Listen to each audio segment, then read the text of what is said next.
तो इन्होंने उसे रद्द किया। अब ले आया यूपीएस। यूपीएस में भी क्या किया, यूपीएस में ओपीएस में क्या अंतर है?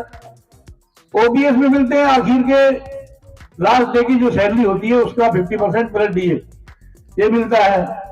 इन्होंने उसमें कटौती करके यूपीएस में क्या किया कि आखिरी साल का एवरेज निकाल के उसका 50% प्लस डीए देंगे, जो बैठता लगभग 47%। लास्ट टर्म सैलरी का 47% लगभग बैठता है। तो ये इन्होंने पहली कटौती करी। दूसरी कटौती करी कि उसको डीए से नहीं जोड़ा। तीसरी कटौती करी कि उसमें पेंशन, फैमिली पेंशन का कोई ज्यादा जिक्र।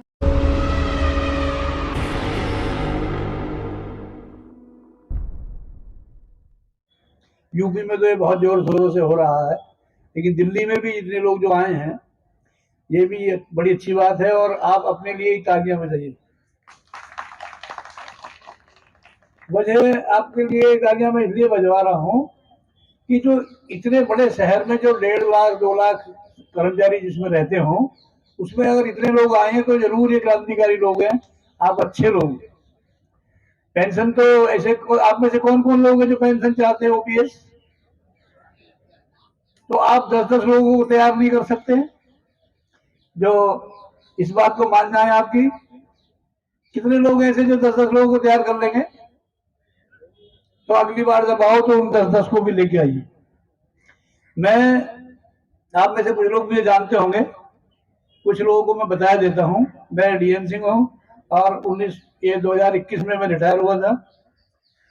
मुझे पेंशन मिलती है और उसी पेंशन से मैं आपके इस लड़ाई में आता हूं, अपना खर्चा करता हूं, अपनी पॉकेट से ही आता हूं। कोई पैसा मैं किसी संगठन का आज तक लिया नहीं।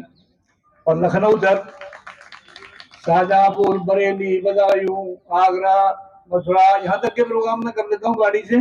मैं अस्थमा का पेशेंट हूँ, गाड़ी ट्रेन से सफर नहीं कर सकता, कभी कभी उसमें बहुत भीड़ हो जाती है तो हम सांस नहीं ले पाते, इसलिए हमें अपनी कार से चलना पड़ता है। पहली कार मेरी माइक्रा थी, वो 2.5 लाख किलोमीटर चल के खत्म हो गई, अभी मैं दूसरी ले आया हूँ। और वो पिछले साल जब रैली हुई हमारी अक्टूबर में, उससे पहले दिन ली थी मैंने, इसकी डेट याद है, 30 सितंबर को ली थी। वो चल गई है 3 लाख, अभी 32,000 चल गई है। तो एक साल में 32,000, वो गाड़ी 10 साल में चली थी 2.5 लाख। तो मुझे लगता है आने वाले रिटायरमेंट के बाद में मेरी जो स्पीड गाड़ी चलाने की है और जो उसका टोटल मात्रा है वो ज्यादा है, और मैं 10 साल जिंदा रहा तो वो 3.5 लाख चलेगी। और मैं रुकने वाला नहीं हूँ, मैं चलाऊंगा। मैं आपसे 2 बातें करना चाहता हूँ। कहूँ कि आप में से जिन जिन को आइडिया ना हो, मैं उनको बता देता हूँ कि वो ओपीएस क्या है। मैं रिटायर हुआ 21 में, हमें 20 लाख ग्रेजुटी मिली।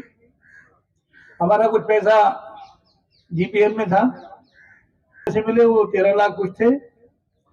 उसके बाद में हमारा जो कम्युटेशन हो जाता है, पेंशन का भी एडवांस मिल जाता है, 19 लाख रुपए वो मिले।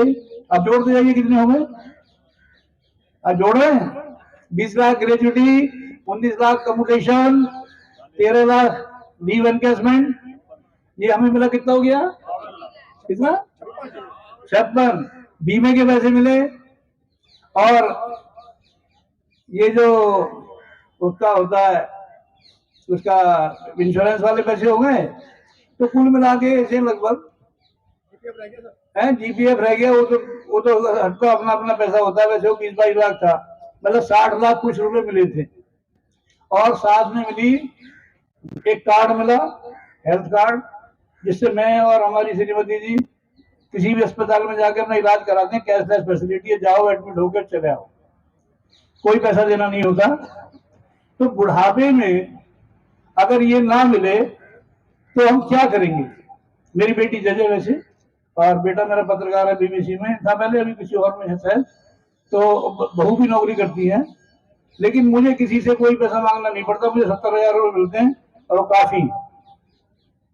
अभी हमारा जो घर परिवार में जो बच्चे हैं उनको मैं खिलौने भी दिलाता रहता हूँ, तो वो भी दादाजी दादाजी करके बड़े खुश रहते हैं।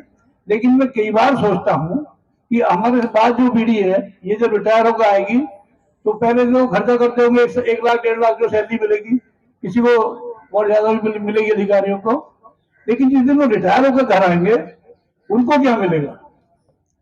अगले महीना की खर्चा कहां से होगा। तो मैं इस बात को लेकर चिंतित रहता हूं और मुझे लगता है कि अगर इस लड़ाई को नहीं लड़ा गया तो उनको भूखे भी मरना पड़ सकता है और भीख भी मांगनी पड़ सकती है। हमें ये बर्दाश्त नहीं है, इसलिए हम आपकी लड़ाई लड़ रहे हैं। हमें कुछ नहीं मिलेगा इससे, हमें तो मिल रहा है।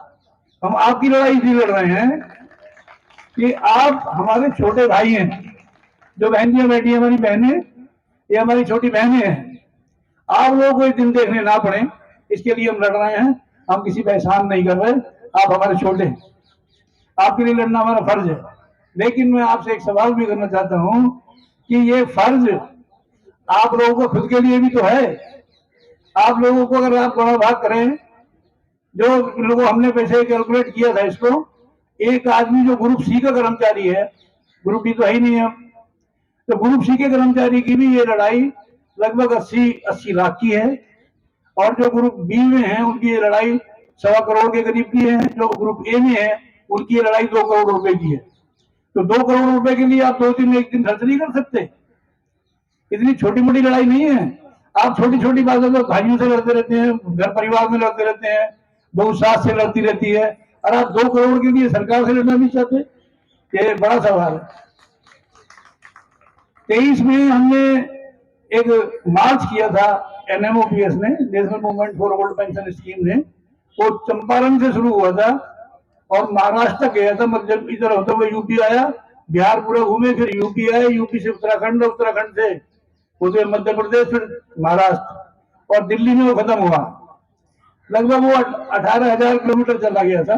उसमें मैं काफी दूर तक था, लगभग आधे से कुछ ज्यादा।